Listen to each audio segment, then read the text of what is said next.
Thank you, Mr. Chairman. Dr. Davis and Dr. Morali, in your testimony, you both highlight the importance of audio-only telehealth. Can you tell the committee a little bit more about why coverage of only audio-only telehealth services is so critical to ensure that we don't further fall behind on healthcare equity? Senator Menendez, I would like to invite you to visit us in Marshfield, and you can go from one location to any of our 60 locations for 2 hours without having access to internet. And the only thing that works is the old-fashioned telephone network. So if you're really trying to address geographic isolation, that phone call is the most critical piece. In the hospital at home program that we started, we were trying to work those pieces back in 2016, and we were looking for 1 bar out of 5 to make sure that we could provide some kind of virtual health. So it is not just the access of broadband, it is also the degree at which broadband is available in these rural areas that cause the disparity. So I hope that answers your question. Dr. Yeah, Davis? and I would second everything that Dr. Morali just said. The extension to rural areas is so important, and really investment in primary care is helpful in bridging that digital divide so that patients have timely access to in-person care and audio video telehealth.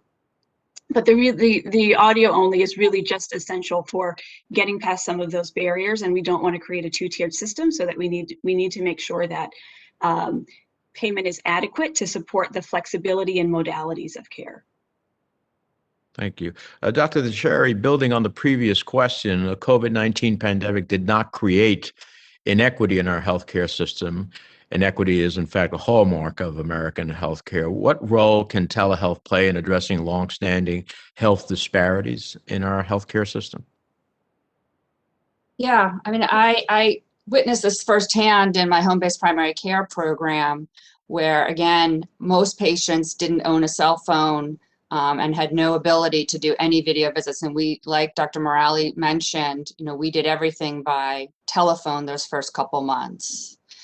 In my hospital at home program, we actually provide every patient with a telehealth kit. And even here in New York City, one kit that's set up with Verizon doesn't always work with the switch to the AT&T one. Even here in New York City, we have these issues.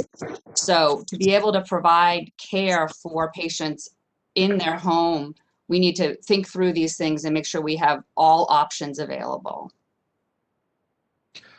Ms. Farb, data collection has been an ongoing issue throughout this pandemic. I sent letters to the administration, as well as the last one, about the need for better data collection during the pandemic. I'm disappointed that HHS has still not consolidated data collection into one site with standardized reporting requirements. What data is needed about the flexibilities extended during this public health emergency to show the committee the impact of these flexibilities, and what, if any, flexibility should be made permanent? We don't have any recommendations yet on any flexibilities that should be made permanent. One thing I did want to point out that might be worth considering as the committee undertakes some of this work is,